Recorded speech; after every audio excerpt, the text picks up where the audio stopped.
Molecular basis of inheritance. जो inheritance होता है मतलब जो कैरेक्टर्स पेरेंट्स से ऑफस्प्रिंग्स में जाते हैं, उनका अब स्टडी करना है हमको। उनका स्टडी करना है मॉलिक्यूलर लेवल पे।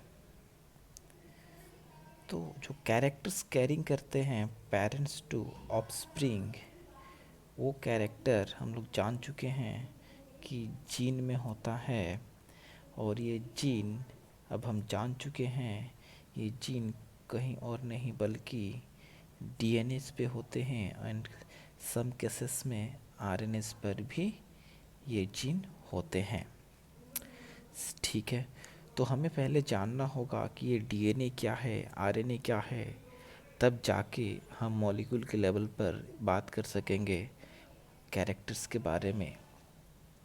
तो पहले तो हमें ये जानना पड़ेगा कि डीएनए क्या है, आरएनए क्या है। तो डीएनए बोले या आरएनए बोले, इनको एक कॉमन टर्म दे दिया जाता है, न्यूक्लिक एसिड। ये क्या हैं? एसिड्स हैं। लेकिन ये वर्ड न्यूक्लिक न्यूक्लिक क्यों लगा, इसका बात अभी हम लोग आगे डिस्कशन में लाएंगे। सबसे पहले तो हम लोग जाना पहचाना वो टर्म है डीएनए एंड आरएनए। पहले तो हमें ये समझना होगा, हम लोग जो स्टडी कर रहे हैं आज वो नीट यूजी मतलब pre medical test, under graduate common entrance test for universities, central universities, CBSE and paramedical courses के लिए कर रहे हैं। प्लस साथ ही साथ में BDS first year and MBBS first year के अकॉर्डिंग करेंगे। ठीक है, तो हम लोग जब भी जानते हैं डीएनए एंड आरएनए के बारे में, इनको मिला के न्यूक्लिक एसिड बोला जाता है। तो जो न्यूक्लिक एसिड है हमारा, डीएनए, आरएनए, पहले तो इनका लोकेशन जानना होगा। तो पहले अगर लोकेशन की बात करें, तो ये यूकैरियोटिक सेल में एंड प्रोकैरियोटिक सेल में मिलते हैं। अगर एक यूकैरियोटिक सेल की बात करें,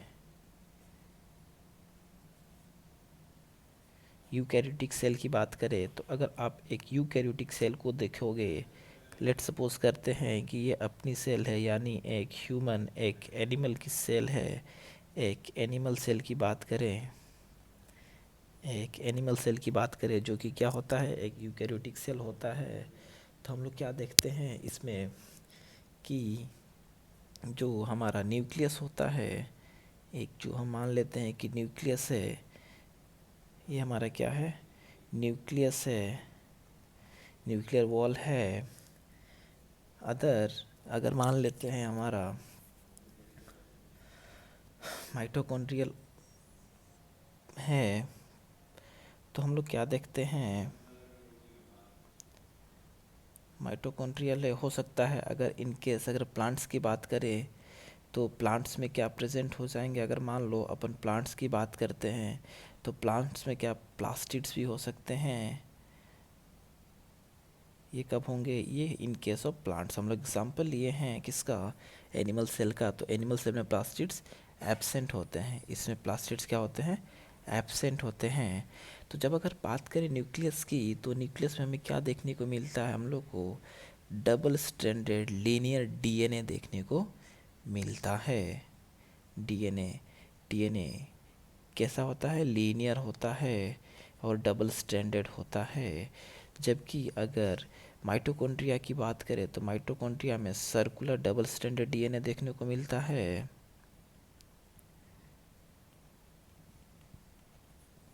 एंड सेम डीएनए में हमें प्लास्टिड्स के अंदर में भी क्या देखने को मिलता है, सर्कुलर डीएस डीएनए।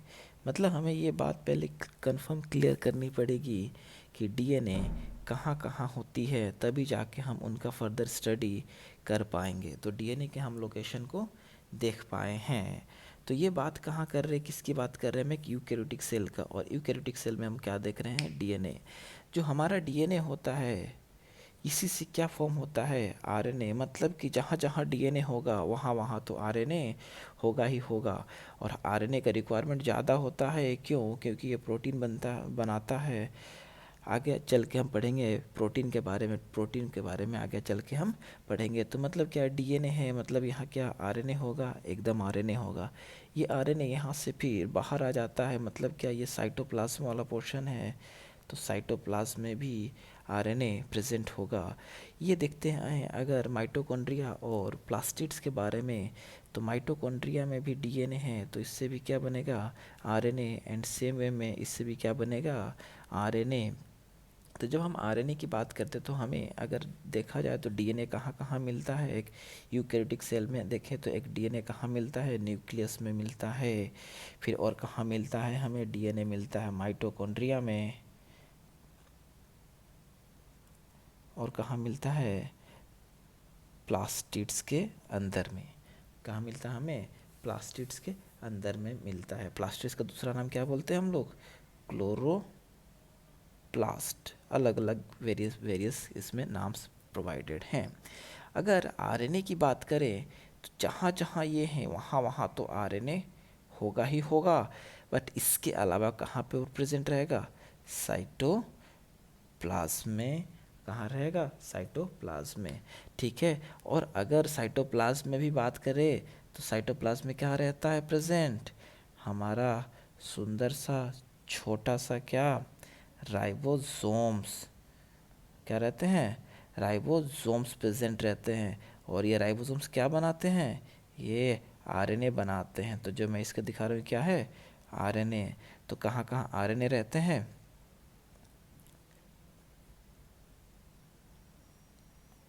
अगर आरएनए की बात करें हम तो आरएनए कहाँ कहाँ देखने को मिल रहा है, न्यूक्लियस में, माइटोकॉन्ड्रिया में, प्लास्टिड में, साइटोप्लाज्म में एंड राइबोसोम्स में। तो चलिए हम देखते हैं, अगर कंपेयर किया जाए amount of DNA and RNA का, तो हमेशा बच्चों याद रखना आरएनए ज़्यादा होता है डीएनए से। बट जब भी आरएनए और डीएनए के बात किया जाए, अगर जेनेटिक मटेरियल के बेसिस पे, तो हमेशा जेनेटिक मटेरियल ये होता है, क्यों, क्योंकि डीएनए ज़्यादा स्टेबल होता है। आगे हम इसके बारे में बात करेंगे। ये जेनेटिक मटेरियल जनरली बहुत कम होता है, ना के बराबर होता है। कुछ वायरसेस में होता है, अनस्टेबल होता है ये कुछ वायरसेस में होता है। एग्जांपल के लिए याद कर लो, रियो वायरस, रेट्रो वायरस वगैरह जो है कुछ वायरल वाले फैमिलीज़ में होती है, जबकि ये सब में होता है। तो हम क्या देखें यूकेरियोटिक सेल में हम जाने आरएनए के बारे में एंड डीएनए के बारे में। जो हम बाहर आता हुआ पोर्शन दिख रहा है डीएनए से क्या है, आरएनए है। अगर डीएनए की बात किया जाए तो डीएनए कहाँ कहाँ मिलेंगे।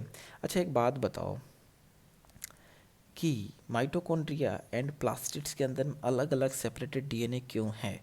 अगर डीएनए तो एक यूकेरियोटिक सेल में है, तो फिर माइटोकॉन्ड्रिया और प्लास्टिड के अंदर में ये डीएनए क्यों पड़ा हुआ है। आप प्रेफर करना, मैं एक इस पे सेपरेट लेक्चर बना दूंगा, अगर आपको आइडिया है तो आप कमेंट बॉक्स में कमेंट करना। ठीक है। तो आज का आपके लिए क्वेश्चन रहेगा कि प्लास्टिड्स एंड माइटोकॉन्ड्रिया में डीएनए क्यों होता है। ठीक है, इसमें डीएनए क्यों होता है, आपको आंसर देना है। और अगर जो बच्चों को आंसर आ रहा है कि ये प्रोकैरियोटिक है, तो क्यों प्रोकैरियोटिक है, ऐसा क्या ज़रूरत पड़ा कि एक यूकैरियोटिक सेल के अंदर में प्रोकैरियोटिक बिहेवियर आया है। ठीक है बच्चों, चलो अब देखते हैं हम लोग प्रोकैरियोटिक के केस में कि प्रोकैरियोट्स में कहाँ कहाँ हमें डीएनए देखने को मिलती है। तो बच्चों देखो, प्रोकैरियोटिक क्या है, एक अपने आप में एक छोटी सी सेल होती है, एक यूनिसेलुलर ऑर्गेनिज्म होते हैं। ठीक है, तो उसमें कैसा डीएनए देखने को मिलता है, उसमें हमें सर्कुलर डीएनए देखने को मिलता है। कैसा डीएनए देखने को मिलता है? सर्कुलर डीएनए देखने को हमें मिलता है। यही डीएनए क्या बनाता है? आरएनए। एंड यही आरएनए क्या बना देगा हमें? प्रोटीन बना के देगा, जो कि सबस्ट्रेट के साथ बाइंड करके अपना एक्शन परफॉर्म करेगा। मतलब कि क्या ये बीच वाला पोर्शन क्या है? साइटोप्लाज्म है। तो क्या साइटोप्लाज्म में ही इसका डीएनए, आरएनए एंड प्रोटीन होता है? तो हम क्या जाने अभी तक कि अगर प्रोकैरियोट की बात करें तो प्रोकैरियोट के अंदर में साइटोप्लाज्म के अंदर में है, जबकि हम बात करते हैं डीएनए के बारे में तो डीएनए में हम क्या देख पाते हैं कि डीएनए के अंदर में हमारा क्या जो रहता है न्यूक्लियस, उसके अलावा अगर जो प्लास्टिड्स हो सकते हैं एंड माइटोकॉन्ड्रिया वगैरह सेल ऑर्गेनल्स में हमें क्या मिलता है? अलग अलग तरह की डीएनए देखने को मिलती हैं। बेसिकली जो यूकैरियोट डीएनए होता है, देखिए आप शेप देख के बता सकते हैं। अगर बात करें प्रोकैरियोट का डीएनए कैसा है? सर्कुलर। माइटोकॉन्ड्रिया एंड प्लास्टिड का डीएनए कैसा है? इनका डीएनए भी सर्कुलर है। तो क्या ये बोल सकते हैं कि क्या प्रोकैरियोटिक वाले बिहेवियर आए हैं? तो जिसका आंसर आधा मैं दे चुका इस क्वेश्चन का, आधा आंसर आपको खोजना है, सर्च करना है कि क्यों ऐसा ज़रूरत पड़ा कि एक यूकैरियोटिक सेल के अंदर में प्रोकैरियोटिक कैरेक्टर्स आए हैं। ठीक है बच्चों, चलो हम आगे देखते हैं इसके बाद में कि कैसे ये न्यूक्लिक एसिड के बारे में हम लोग जाने अभी। न्यूक्लिक एसिड क्या क्या होता है? DNA and RNA. तो अब जानते हैं कि एक्चुअली में न्यूक्लिक एसिड होता क्या है, डिस्कवरी कैसे हुई। तो अब बात करते हैं आगे डिस्कवरी के ऊपर में। आई होप आपको सबको क्लियर हो चुका होगा अभी तक का कॉन्सेप्ट। तो बात करते हैं अगर हम न्यूक्लिक एसिड का, न्यूक्लिक एसिड की अगर हम बात करें, अगर इसकी डिस्कवरी की बात करें, कोई भी चीज़ के बारे में पढ़ने से पहले हमें डिस्कवरी के बारे में जानना पड़ता है। तो अगर डिस्कवरी की बात करें तो न्यूक्लिक एसिड का डिस्कवरी जो है ये 1869 में एक साइंटिस्ट थे जिनका नाम था Friedrich Miescher. Friedrich Miescher scientist द्वारा 1869 में डिस्कवरी किया गया था न्यूक्लिक एसिड का। एक्चुअली में देखो डिस्कवरी क्या किया गया था, एक आउल का पस सेल को लिया गया था। पस सेल को अगर समझना है डायग्राम में तो ऐसे समझो, कोई भी एक सेल है जिसके अंदर पस जमा हुआ है। क्या है ये? पस सेल है। इसमें कुछ अजीबोगरीब टाइप का कुछ डेंस कलर दिखा था। कैसा कलर दिखा था? कोई डेंस कलर दिखा था। डेंस कलर कैसे दिखेगा? कुछ इन्होंने सॉल्यूशन डाला किसके ऊपर? पस सेल के ऊपर में। तो पस सेल में कहीं पे डेंस कलर दिखा हमें, ठीक है। इस डेंस कलर को उन्होंने क्या किया? चेक किया। क्या किया उन्होंने? चेक किया। पहले क्या दिखा उनको? डेंस कलर दिखा। डेंस कलर कहाँ दिखा? एक पस सेल में दिखा। पस सेल में क्या दिखा इनको? Dense colour. अब तब ये न्यूक्लियस था। क्या था? कहाँ पे था? न्यूक्लियस के पास था, पस सेल में, ठीक है। वो कुछ डेंस कलर दिखा है, ठीक है। इस डेंस कलर दिखने के बाद में अब इसका क्या किया गया? नेचर को चेक किया गया। क्या किया गया? इसका नेचर चेक किया गया तो ये एसिडिक नेचर का मिला। कैसा मिला? एसिडिक नेचर का। किसके पास मिला? न्यूक्लियस के पास में, या बोल सकते हैं अभी कि न्यूक्लियस में मिला, ठीक है। इतना बात, तो इसको नाम दे दिया गया न्यूक्लिन। क्या नाम दे दिया गया इसका? न्यूक्लिन नाम दे दिया गया। तो nuclein term, nuclein given by Miescher. कब दिया गया था ये? 1869 में दिया गया था, ठीक है। तो अब बात हम लोग तो करें न्यूक्लिक एसिड की, तो ये तो न्यूक्लिन है तो हमारा तो काम चलने वाला है नहीं। तो फिर क्या करते? इन्हीं का एक स्टूडेंट, किनका स्टूडेंट? मिशर का एक स्टूडेंट, ठीक है। उन्होंने क्या किया? ऑल्टमैन नाम था इनका। इन्होंने क्या किया? इसकी स्टडी की। किसकी स्टडी? न्यूक्लिन की। इन्होंने स्टडी किया।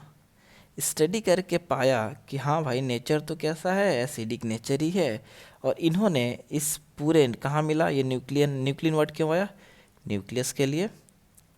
ये क्यों आया? ये नेचर था उस पस का। कैसा नेचर था? एसिडिक नेचर का।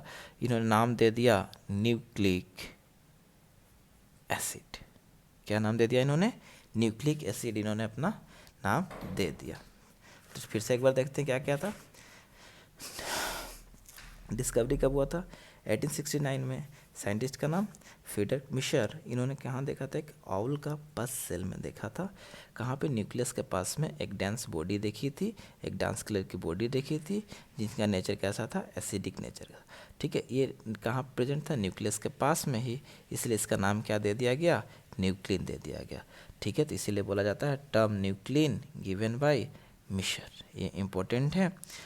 ठीक है, लेकिन यहाँ पे न्यूक्लिक एसिड का कुछ बात नहीं था। फिर इन्हीं का एक स्टूडेंट आया। किनका है? 1869 में मिशर के बाद में कौन स्टूडेंट आए? ऑल्टमैन आए। वो स्टडी की न्यूक्लिन की, तो पाया कि हाँ भाई सही है, इसका नेचर भी देखे तो हाँ भाई सही है, एसिडिक पाया गया। तो इन्होंने नाम रख दिया क्या? न्यूक्लिक एसिड इन्होंने नाम रख दिया। क्या यहाँ तक बात समझ में आया? ठीक है, न्यूक्लिक एसिड तक बात समझ में आया। ठीक है, तो इन्होंने क्या बोला? मिशर साहब या सॉरी ऑल्टमैन साहब ने क्या बोला? जो न्यूक्लिक एसिड होता है, न्यूक्लिक एसिड होता है, ये पॉलीमर होता है, पॉलीमर ऑफ न्यूक्लियोटाइड। मतलब क्या? न्यूक्लियोटाइड का पॉलीमर होता है। तो पॉलीमर बात क्या होता है, न्यूक्लियोटाइड क्या होता है? दो नए वर्ड आए हैं, तो समझिए पॉलीमर के बारे में। पहले पॉलीमर मतलब होता है चैन। तो चैन किसका बात होगा? अगर आप पॉलीमर को यहाँ पर रिप्लेस कर दो किससे? अगर चैन से आप पॉलीमर को ढक दो तो चैन ऑफ न्यूक्लियोटाइड आप ये पढ़ोगे। तो किसका चैन? चैन किसका है? न्यूक्लियोटाइड का। तो अब न्यूक्लियोटाइड क्या चीज़ होती है? तो अगर हम न्यूक्लियोटाइड की बात करें, अगर हम न्यूक्लियोटाइड की बात करें तो न्यूक्लियोटाइड बना हुआ होता है फॉस्फोरिक एसिड,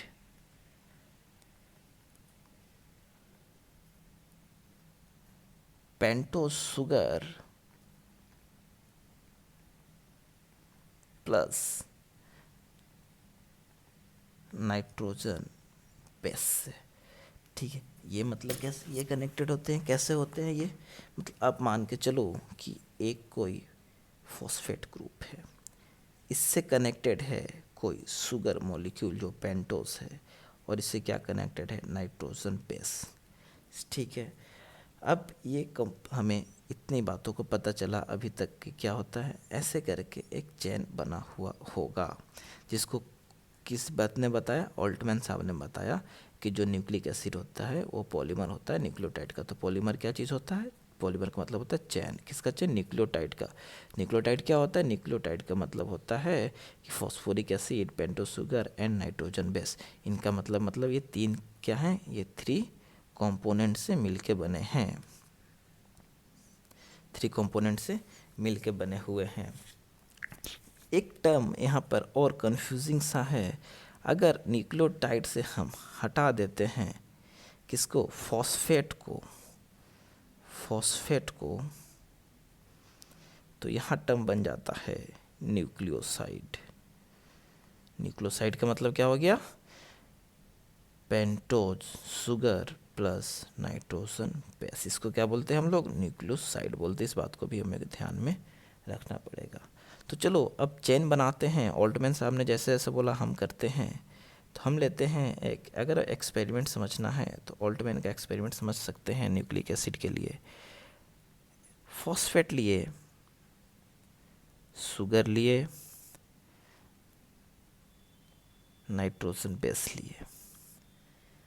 अब शुगर से या और ऐसे ले लेते हैं, फॉस्फेट ले लेते हैं, शुगर ले लिया, नाइट्रोजन बेस ले लिया, फॉस्फेट ले लिया, शुगर लिया, नाइट्रोजन बेस लिया।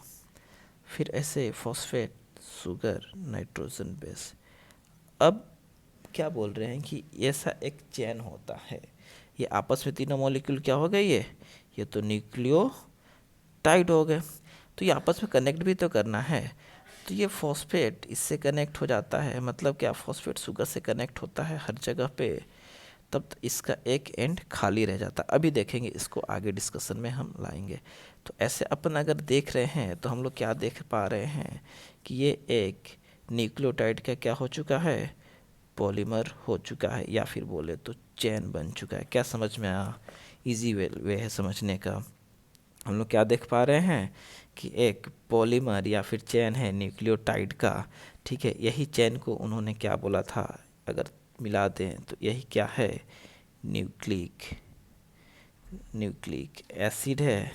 यानी यही क्या हो सकता है, या तो डीएनए हो सकता है या आरएनए हो सकता है। तो अब समझना पड़ेगा कि डीएनए क्या होता है एंड आरएनए क्या होता है। तो बात करते हैं हम अब, क्या यहाँ तक बात समझ में आया? एक आउटलाइन फिर से समझ लो। इन 1869 फीडर मिशर आए, उन्होंने पस सेल में डिस्कवरी की कुछ डेंस बॉडीज़ की। उनका नेचर चेक किया गया तो नेचर कैसा मिला, एसिडिक मिला। ठीक है, इसको उन्होंने नाम दे दिया न्यूक्लिन। ठीक है, फिर उसके बाद उन्हीं के एक स्टूडेंट आए जिनका नाम था ऑल्टमैन। वो स्टडी किए उस न्यूक्लिन का। न्यूक्लिन नाम क्यों गिवन था, क्योंकि वो न्यूक्लियस के पास में था। ठीक है, उस न्यूक्लिन की स्टडी किए तो उसका भी नेचर उन्होंने एसिडिक पाया और नाम दे दिया न्यूक्लिक एसिड। इस टर्म को एक्सेप्टेड रहा, मान लिया गया। फिर बाद में उन्होंने कहा कि जो न्यूक्लिक एसिड होता है वो न्यूक्लिक एसिड पॉलीमर रहता है न्यूक्लियोटाइड का। पॉलीमर का मतलब समझ में आता है हमें कि पॉलीमर का मतलब क्या होता है, चैन होता है। तो चैन मतलब क्या कि चैन होता है न्यूक्लियोटाइड का। तो बात, न्यूक्लियोटाइड क्या होता है, न्यूक्लियोटाइड 3 कंपोनेंट से मिलकर बने हुए होते हैं, phosphoric acid, pentose sugar and nitrogen base. अगर न्यूक्लियोटाइड से अगर हम फॉस्फेट को रिमूव कर देते हैं, हटा देते हैं, तो जो हमें स्ट्रक्चर मिलता है pentose sugar plus nitrogen base का, उसको क्या बोलते हैं हम, न्यूक्लियोसाइड बोलते हैं। अगर एक्सपेरिमेंट हम समझना चाहें तो कुछ इस तरीके का एक्सपेरिमेंट है जिसमें phosphate sugar nitrogen base, phosphate sugar ऐसे आपस में कनेक्टेड रहते हैं और ये ऐसे क्या बना देते हैं, चेन बना देते हैं, पॉलीमर बना देते हैं, और इन्हीं को क्या बोलते हैं, न्यूक्लिक एसिड, डीएनए या फिर आरएनए बोला जाता है। ठीक है, अब वन बाय वन करके हमें क्या समझना होगा, इन पहले न्यूक्लिक एसिड के बारे में, फिर हम बात करेंगे आगे के। ठीक है, नेक्स्ट वीडियो में हम बात करते हैं।